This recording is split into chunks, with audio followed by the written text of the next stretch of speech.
pues un placer ver esta sala así llena, pero sobre todo es súper emocionante pues ver que un proyecto tan humilde y pues a la vez ambicioso, por qué no decirlo así, como es este libro, pues cree pues tanta curiosidad y que cree esta ilusión, ¿no? Este libro, Geminiani, pues es un relato que refleja un poco diferentes pasajes históricos en los que transcurre la vida del protagonista. Es un libro que está dividido en 20 capítulos y en 3 partes diferentes, en las que luego igual profundizaremos un poquito más, te preguntaré sobre ello, y 260 páginas. Es un relato crítico, es un relato comprometido, pero a la vez es entretenido y rápido de leer, y me atrevería a decir pues, que no es amor de hija, esto que digo. En cuanto al autor, bueno, pues Josu, mi aita, por si no os habéis dado cuenta, es sociólogo de formación, pero pues sobre todo ha sido sindicalista, ha sido horticultor en Oquendo y ha sido activista social en diferentes movimientos. Este libro no es el primer libro que escribe, es coautor del libro ¿Por qué ocupamos el Parlamento Vasco?, que recogía de alguna manera los meses de lucha de los trabajadores de Nervacero, en el que él mismo trabajó. Y asimismo es coeditor del libro Mirando al futuro. Pero bueno, vamos a entrar hoy un poco en canción con este libro, vamos a hablar de tu libro actual, y nunca mejor dicho. Y este libro cuenta un poco la historia de un personaje cualquiera en una etapa concreta que empieza a mediados de los 50 y aproximadamente y finaliza a primeros de los 80. ¿Qué nos cuenta esta historia? Bueno, arratsaldeon guztioi, eskerrik asko etortxagatik. Bueno, encantado de ver a tanta gente, amigos, algún compañero de la fábrica hace 40 años, que me hace muchísima ilusión verle aquí, y el resto, pues compañeros de militancias y amigos. La vida de este personaje es una vida un poco especial, que creció en un espacio social concreto, en una época donde había grandes convulsiones sociales en Europa y en el mundo, ¿no? Estaba el mayo del 68 en pleno apogeo, estaba el tema de la lucha en el Vietnam, las luchas en Irlanda entre los cristianos y protestantes, que no es así, ¿no? Entre los unionistas y republicanos, la lucha contra el colonialismo en el mundo. O sea, era un momento de mucha efervescencia social y política. Va narrando la historia que se inicia en la infancia y va a través de un itinerario en el que transita la vida, donde se marca desde la infancia, el colegio, la universidad, el despertar junto a sus primeros amores, el gran arraigo familiar, el arraigo religioso, ¿no? Con las contradicciones ideológicas que suponían para él en ese tránsito, ¿no? En las claves de las culturas políticas de aquella época era tan convulsa por transformar el mundo, ¿no? Cultura de la izquierda, ¿no? El corte al final de los años 80 no es un corte arbitrario, ¿no? Es porque tiene que ver con un momento donde se tuvo que repensaron nuevos objetos vitales, ¿no? De alguna forma, esa utopía que había crecido antes de la transición, por lo menos al personaje, al protagonista, le dejó un poquito tocado, ¿no? La transición política dejó a muchos militantes de la izquierda, ¿no? Entre ellos al protagonista de esta historia, ¿no? Huérfanos, de alguna forma, ideológicamente. Y al igual que a Geminiani, comprobaron que las luchas en las fábricas, en las calles, dieron un vuelco cuando se consagró definitivamente la reforma política. Es un poco lo que marca esta historia. Pero estábamos hablando, ¿no? Antes comentaba que relata, porque desde el punto de vista literario no sé dónde se podría encuadrar el libro, porque no parece ser un ensayo, más bien sería un relato. ¿Tú cómo lo enfocas? Yo, que no soy un experto en esto, o sea, lo que queda fuera de toda ortodoxia literaria, eso está clarísimo, ¿no? Porque no soy un experto. Se aproxima un poco a lo que sería una autobiografía, pero tampoco es una biografía al uso, ¿no? Formaría parte de las llamadas escrituras del yo, que fueron unas escrituras, fueron un modelo literario que tuvieron su auge, sobre todo en Estados Unidos, a finales de los 80 del siglo pasado y primeros de los 90, pero cayeron en desuso porque los personajes trataban de buscar elementos autobiográficos y siempre eran autocomplacientes y llegaron a deformarse las autobiografías, ¿no? Entonces tuvieron ese auge en esa época, pero después, poco a poco, fueron desapareciendo, ¿no? Ya te digo, ya os digo, eran complacientes, autocomplacientes y la última parte del libro sí que podía ser un ensayo, ¿no? Sería una parte más analítica y más política, pero sería la última parte del libro. Lo demás es un relato novelado que va contando la historia de este personaje en ese momento histórico que le tocó vivir. Hablas de partes del libro, ya te he dicho antes que te iba a preguntar un poquito en torno a eso, porque parece, o sea, en estas tres partes parece un poco que representa tres pasajes de la vida del protagonista, ¿no? En cierto modo. En un primero que titulas Una historia en blanco y negro, un segundo que titulas El fervor revolucionario, perdón, y la tercera, La utopía y la distopía. ¿Por qué eliges esos títulos? O sea, ¿nos puedes explicar un poco? Bueno, se corresponden con tres espacios diferentes de la vida del personaje, ¿no? Uno primero que muestra el contexto en el que se desarrolla su vida, en el que va construyendo el personaje su armazón ideológico, que es la época esa más de la infancia, del colegio, con las culturas que va asumiendo y efectivamente van construyendo ese armazón ideológico. Una segunda parte en el que comienza a consolidarse ese fervor revolucionario, ¿no? Ya más en la juventud, en el que se van incubando en este personaje un obrerismo tremendo, ¿no? Que él pensaba que ser obrero en esa época suponía que era el elemento clave para transformar el mundo, ¿no? Entonces el personaje, tremendamente obsesionado hasta que lo consigue, ¿no? Trabajar en una fábrica y buscar ese espíritu de transformar la sociedad, ¿no? Y después en este segundo apartado, donde se va construyendo la ideología del personaje, donde empiezan los primeros contactos clandestinos, donde empiezan las lecturas y debates en torno a las primeras, torno a los clásicos del marxismo, ¿no? El estudiar a Marx, el estudiar a Engels en aquella época, ¿no?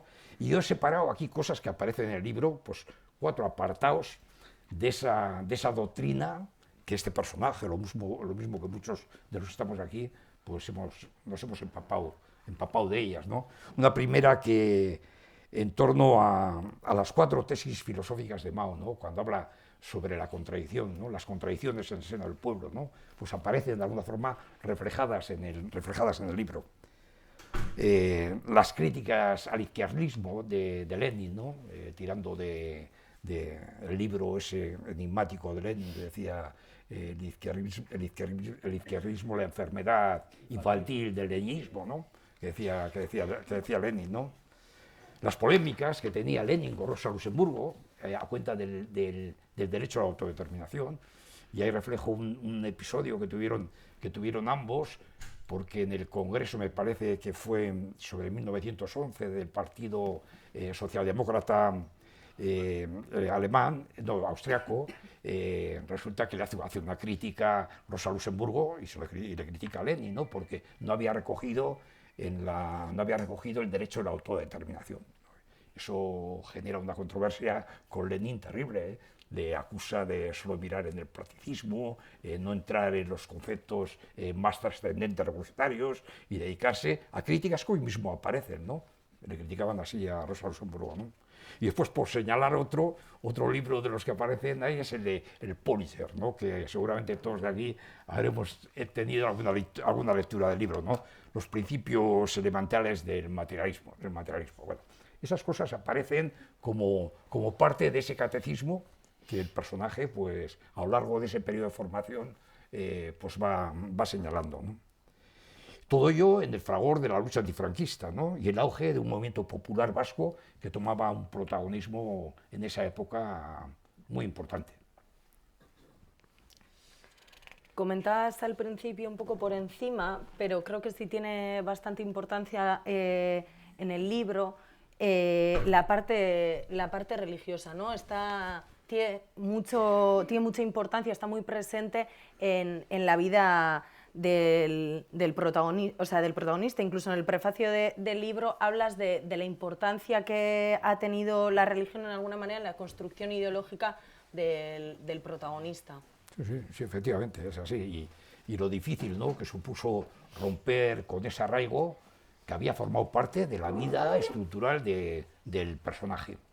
Eran tiempos en los que el materialismo científico ganaba en el mundo, ¿no? Y había una religión que declinaba, ¿no? Entonces un personaje como este, que tenía ese arraigo religioso, pues quería buscar la parte científica en Dios, ¿no? Y para eso pues tiraba de lo más vanguardista que había dentro de los teólogos católicos, ¿no? Tira del manual de Teilhard de Chardin, ¿no?, que era uno de los que quería dar carácter científico a la existencia de Dios, ¿no?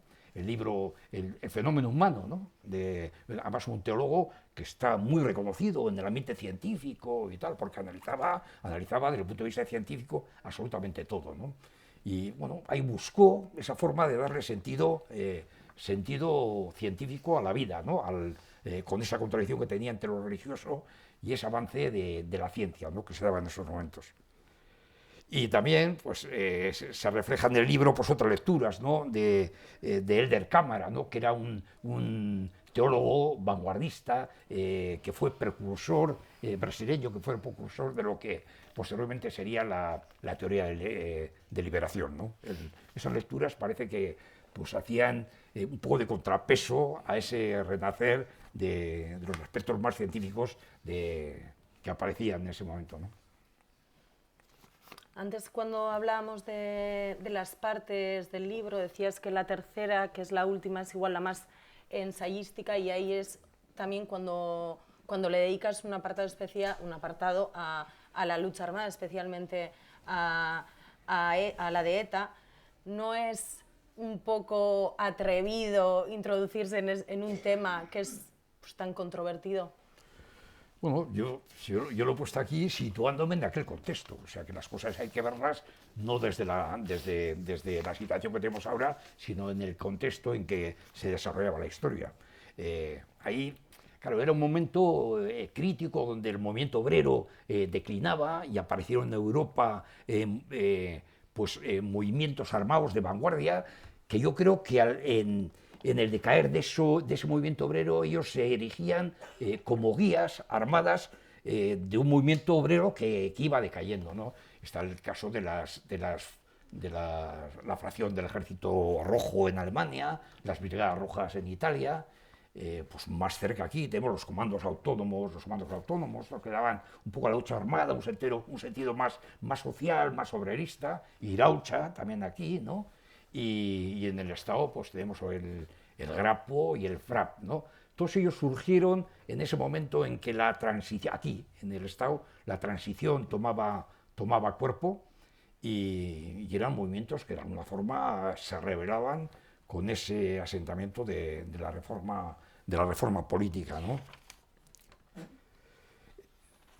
ETA tenía una característica especial desde mi punto de vista, ¿no? Porque se nutría no solamente de esos conceptos, ¿no?, que les pasaba a otras fracciones armadas que se daban en Europa, ¿no?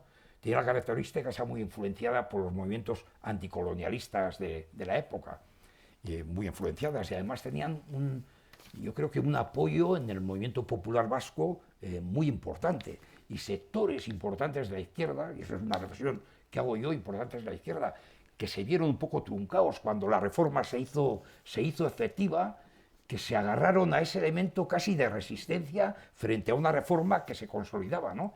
Y no es baladí decir, o sea, en las luchas más radicales, en las luchas obreras, el Gu Etaki, Egia ¿cómo es la?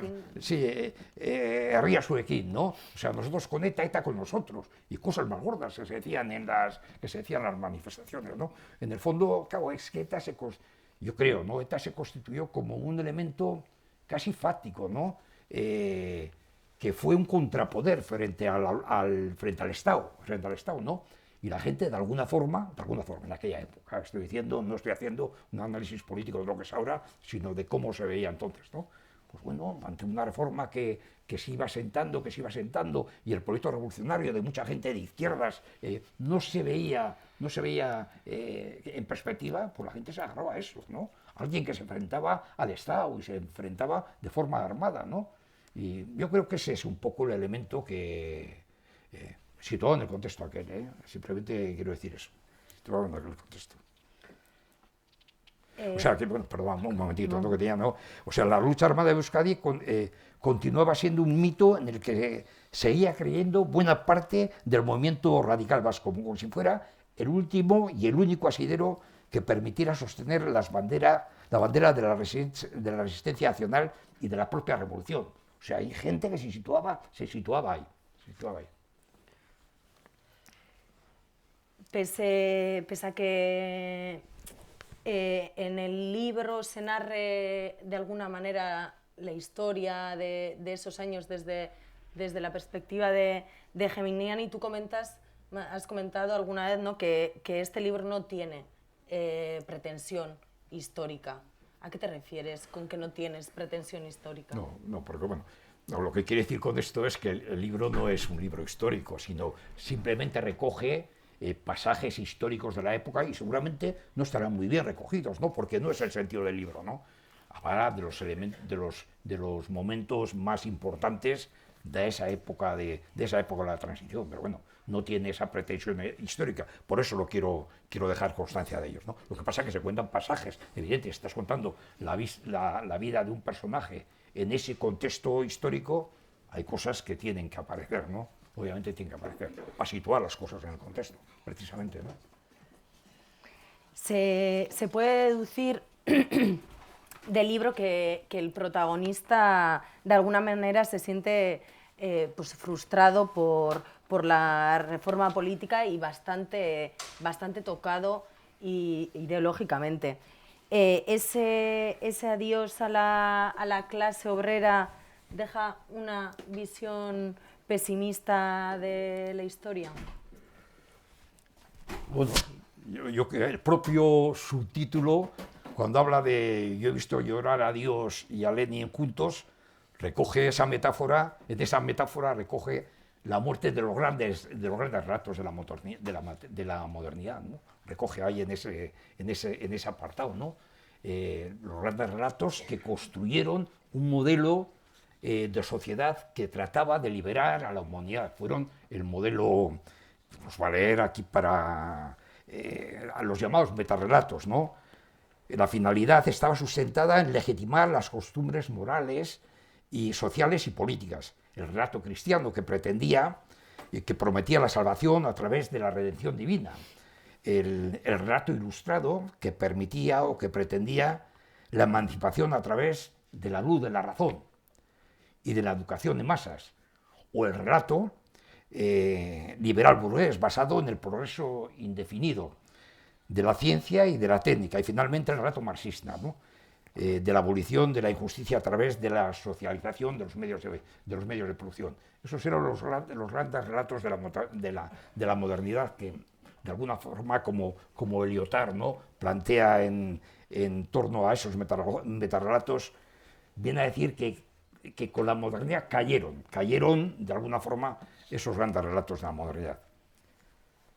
Por otro lado, pues bueno, la reforma política le dio la oportunidad al protagonista de la historia de descubrir una sociedad bajo una luz que dejaba poco margen para las idealizaciones anteriores y acotaba el margen de maniobra de una izquierda entusiasta que había desempeñado un papel relevante en las luchas contra la dictadura franquista. Esa era un poco la realidad, ¿no? Geminiani descubrió que cualquier sociedad que queramos construir existe más allá de nuestros propios deseos y de nuestras propias utopías.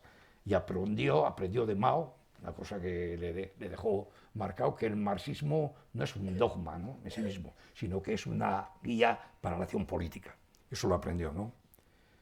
Y esto casi lo voy a leer, ¿no?, que es un poco el final del libro, ¿no?, que es un poco para entender que no es una frustración, sino que es un espacio que desaparece con la muerte de esos grandes relatos de la modernidad y que se entra en un periodo que posiblemente se repite ahora y que se ha repetido muchas veces a lo largo de la historia. Nosotras y nosotros formamos parte de ese mundo ideológico que decíamos es verdadero, que daba sentido a nuestra vida, que por verdadera y científica hacía que viéramos el mundo con unas lentes ideológicas que acaparaban todo el pensamiento, absolutamente todo el pensamiento, desde la concepción de la historia hasta la política, atravesando la economía, el feminismo, la lucha social, la filosofía, todo lo abarcaba, ¿no?, ese pensamiento. Era el materialismo dialéctico, el materialismo científico. Y más allá, ¿qué había más allá?, se preguntaba el personaje, ¿no? Serían, por tanto, nuevos tiempos para un nuevo rearme ideológico, ¿no?, en esas etapas que se van dando pues, a lo largo de la historia, ¿no? Y el libro termina con una frase de Henri Lefebvre que definía la utopía como el sentido no práctico de lo posible, la definía así. Y precisamente termina el libro así, ¿no? En los momentos que siguen a las grandes derrotas, cuando más necesaria es la restauración revolucionaria, es cuando la utopía se hace más imprescindible. Es por eso que teníamos que seguir reivindicando la utopía. Así termina el libro. Yo no tengo nada más. Abro un espacio para lo que queráis preguntar, para lo que... Si me he enrollado mucho, poco...